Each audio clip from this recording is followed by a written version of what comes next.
వరకు కొట్లాడుకున్న కూటములు ఏవైతే బీజేపీ కానీ టీడీపీ జనసేన చాలా చాలా గొడవలు జరుగుతూ వస్తాయి. జనరల్గా రాజకీయం అంటేనే గొడవలు కొట్లాటలు. ఎప్పుడు బాగుంటారు, ఎప్పుడు ఎక్కడ ఎవరు ఎక్కడ ఉంటారనేది తెలియదు.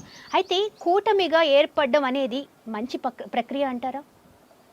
ఈరోజు అవతల ప్రత్యర్థి బలమైన ప్రత్యర్థిగా ఉన్నప్పుడు ఒక సమూహంగా తయారీ అటాక్ చేయడం వల్ల అవతలని ఈజీగా పడగొట్టచ్చు. ఉమ్, ఆంధ్రప్రదేశ్లో 2014లో వీళ్ళు ముగ్గురు కలిశారు. అవును. ఆ రోజు జగన్మోహన్ రెడ్డిని ఓడగొట్టారు. మళ్ళా మధ్యలో ఈ మూడు పార్టీలు విడిపోయినాయి. జగన్మోహన్ రెడ్డి పవర్లోకి వచ్చాడు. ఉమ్, ఈరోజు మళ్ళీ మూడు పార్టీలు కలిసినాయి. జగన్మోహన్ రెడ్డి పడగొట్టడానికి ఒక శక్తిగా ఏర్పడ్డాయి. ఉమ్, సో ఖచ్చితంగా అవతల ప్రత్యర్థిని ఢీకొనాలన్నప్పుడు ఇలాంటి కుయుక్తులు చేసేటువంటి ఇలాంటివి పొలిటికల్ టాక్టిక్స్ ఇవన్నీ తప్పదు. ఇక రాజకీయాల్లో ఎత్తు పై ఎత్తులు ఉంటాయి. ఉమ్. సో ఈరోజు ఆంధ్రప్రదేశ్లో అదే జరుగుతుంది. బట్ 1% కూడా అవకాశం ఎక్కడ కూడా ఛాన్స్ ఇవ్వకూడదు ఉమ్, జగన్ తిరిగి రావడానికి కోసం అని చెప్పేసి ఈ మూడు పార్టీలు జతగట్టాయి. మేము కూడా గోమాత కోసం గోరక్షణ కోసం మా ప్రయత్నం ఏం చేస్తున్నాం. జగన్మోహన్ రెడ్డి గారు కూడా ఆంధ్రప్రదేశ్లో చుట్టుపక్కల రాష్ట్రాలకి ఇల్లీగల్గా ఆవులు తరలిస్తుంటే ఆయన సపోర్ట్ చేయడు. ఉమ్, ఈ మధ్యాహ్నం నాకు ఆంధ్రప్రదేశ్ చీఫ్ సెక్రటరీ జవహర్ రెడ్డి గారు ఫ్లైట్లో కలిశారు. ఓకే. కలిసినప్పుడు చీఫ్ సెక్రటరీ గారు గతంలో టీటీడీ ఈవో ఉన్నప్పుడు మేము కలిసి పనిచేశాం.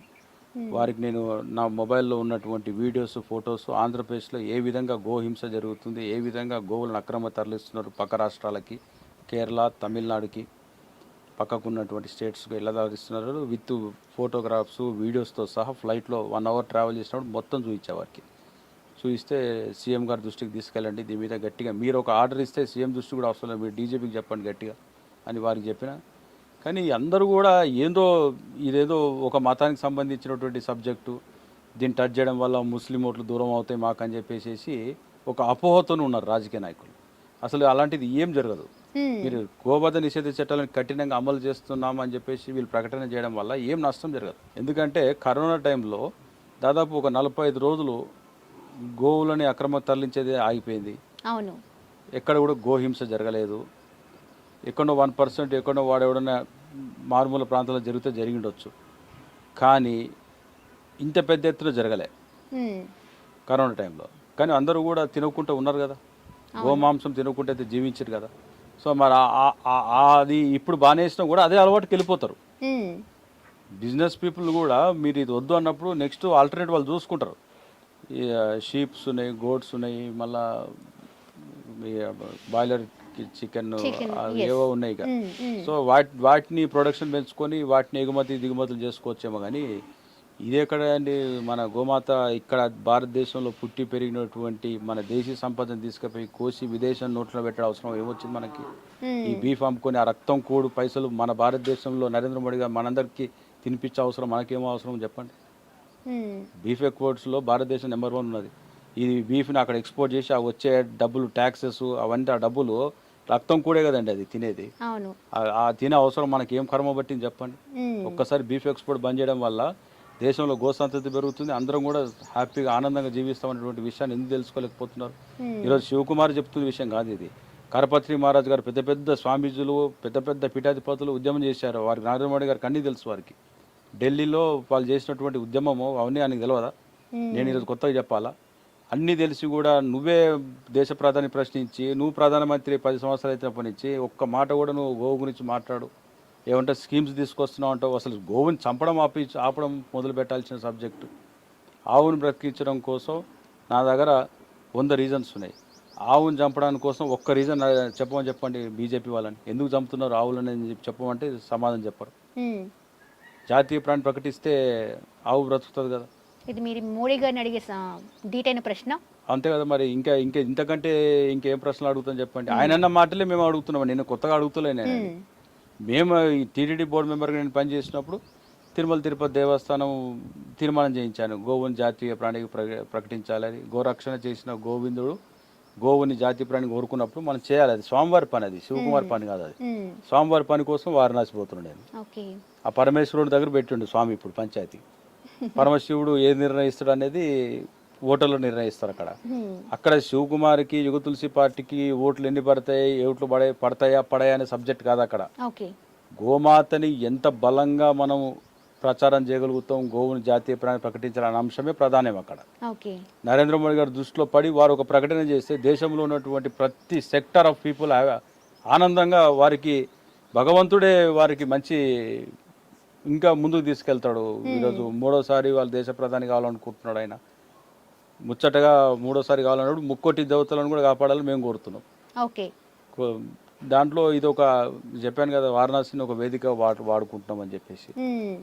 సో ఎవరైనా కూడా భారతీయ జనతా పార్టీ కార్యకర్తలు కానీ నాయకులు కానీ కొద్దిగా ఏదైనా మాట్లాడే ముందు, ఏదైనా నెగిటివ్ కామెంట్స్ చేసే ముందు 1% ఆలోచించండి. ఓకే. ఆలోచిస్తే ఈ సమస్యలు రావు. యువ తులసి ఎందుకోసము వారణాసి పోతున్నది, అసలు దీని బ్యాక్గ్రౌండ్ ఏంటి, డీటెయిల్గా మీరు ఇప్పటిదాకా మాట్లాడిన అన్ని మొత్తం ఇంటర్వ్యూలో వాళ్ళు ఇంటే వాళ్ళకి తెలుస్తుంది. అరే వెంకటేశ్వర స్వామి రక్షించిన గోవుని జాతీయ ప్రాణికి చేయాలని వెంకటేశ్వర స్వామి పని అడుగుతున్నాం తప్ప, స్వామీజీలు సంతకాలు పెట్టి పంపించిన కాగితం గురించి అడుగుతున్నాం తప్ప, మీరే చెప్పిన February 14th రోజు కౌ హక్ డే సెలబ్రేట్ చేసుకోండి అని చెప్పేసి 24 hours కాకముందే ఇమీడియట్గా విత్డ్రా చేసుకున్నారు. AWBA వాళ్ళు స్టేట్మెంట్ ఇచ్చి. ఎంత భయపడాల్సిన అవసరం ఏముంది చెప్పండి. అసలు ఎందుకు ఎందుకు కాన్స్పిరసీ ఎందుకు? మీరు ఓపెన్గా చెప్పచ్చు కదా, మాకు జాతీయ ప్రాణి చేయడం వల్ల ఈ సమస్య ఉన్నది, జాతీయ ప్రాణి అందుకోసం చేయలేకపోతున్నాం అని చెప్పొచ్చు కదా. అది చెప్పరు. ఆయన కిషన్ రెడ్డి ఇప్పుడు సికింద్రాబాద్కి వెళ్ళి పోటీ చేస్తున్నాడు. చిత్తుకు ఓడిపోతాడు ఆయన. కార్యకర్తలు నాయకులు ఓడగొట్టడానికి సిద్ధంగా ఉన్నారు భారతీయ జనతా పార్టీ అధ్యక్షుడు కిషన్ రెడ్డి గారిని. అంటే బయట వాళ్ళు అనుకుంటున్న మాటలు నేను చెప్తున్నా. కిషన్ రెడ్డి గారిని కార్యకర్తలు నాయకులు ఓడగొట్టాలనుకుంటున్నారన్న ఆయన అంటే అంత వ్యతిరేకత ఉన్నది. ఎవరికి ఒక పని చేయడం ఏం చేయడం ఆయన మేకప్ మ్యాన్ అన్న అని చెప్పేసి నా ఎవరికి వచ్చి చెప్తుంటారు చాలా మంది. అయితే నాకు కిషన్ రెడ్డి గారి మీద గౌరవం ఉండే. ఎప్పుడైతే ఆయన పార్లమెంట్లో వాళ్ళ ఎంపీ బీజేపీ ఎంపీ పోయిన పార్లమెంట్ సెషన్లో గోవుని జాతీయ ప్రాణి ప్రకటించడంలో కల్చరల్ మినిస్టర్ కాబట్టి ఇతను, సో కల్చర్ గురించి వచ్చినప్పుడు ఆ సబ్జెక్ట్ ఈయన అడ్రస్ చేయాల్సి వచ్చింది. కవు కూడా మన కల్చరే కదండి. సో మన ఇవన్నీ పూర్వీకులు మనకు నేర్పించినటువంటి మంచి మన హిందుత్వానికి ప్రతీక. అంతే, ఇవన్నీ వాళ్ళ పూర్వీకులు మనకు అంతా అసలు ఇవన్నీ పాడి పంట ఇవంతా మన సంపద. సో బీజేపీ ఎంపీ ప్రశ్న ఇచ్చిండు, ఏమని ప్రశ్న అడిగిండు, గోవుని జాతీయ ప్రాణి ప్రకటించడంలో మీ ఒక ఆలోచన ఏంటని అడిగితే ఈయన అరే అసలు భారతీయ జనతా పార్టీ ఎట్లా మాట్లాడిందో ఆ మాట అనేది నాకైతే ఆశ్చర్యం ఉన్నది. ఆవుని అన్న ఓడింగ్ టు ఓడింగ్ చెప్తా మీకు, ఆవుని జాతీయ ప్రాణిగా ప్రకటించే ఆలోచన మాకు లేదు అన్నాడు ఆయన. ఈ మాట బీజేపీ నోట్ నుంచి ఇంటర్నెట్ ఎవరన్నా ఊహిస్తారండి భారతీయులు? దానికి రీజన్ అనేది హిందుస్థాన్ అని చెప్పేసి నరేంద్ర మోడీ చెప్తాడు. హిందుస్థాన్లో హిందువులకి ఎంతో ఆరాధ్య దైవమైనటువంటి ముక్కోటి దేవతలైన కొలువైన మన గోవుని ముక్క చెక్కలుగా నరికి చిన్న చిన్న పీసులు చేసేసి గోమాంసం విక్రయిస్తుంటే ఆపాల్సినటువంటి భారతీయ జనతా పార్టీ ఎందుకు ఆపడం లేదు? ఈరోజు తెలంగాణలో కాంగ్రెస్ పార్టీ వచ్చింది, మా బీజేపీ వస్తే మేము ఆపేస్తామని అంటారు కొంతమంది. గోవాలో మరి బీజేపీ ఉన్నది, మరి అక్కడ బీఫ్ స్లాటర్ హౌసెస్ చూస్తే మీరు ఎంత మోడరేట్గా చేసిరంటే అంత టెక్నాలజీ ఎక్కడ లేదు అక్కడ. నీట్గా బీఫ్ అంతా కట్ చేసేసి డైరెక్ట్ షిప్లోకి వెళ్ళిపోతుంది డైరెక్ట్. అంత పెద్ద ఎత్తున బీఫ్ ఎక్స్పోర్ట్ చేస్తున్నారు అక్కడి నుంచి. సో బీజేపీ గోవాలో ఉన్నది అక్కడ బ్యాన్ చేయాలి, అది బ్యాన్ చేయరు.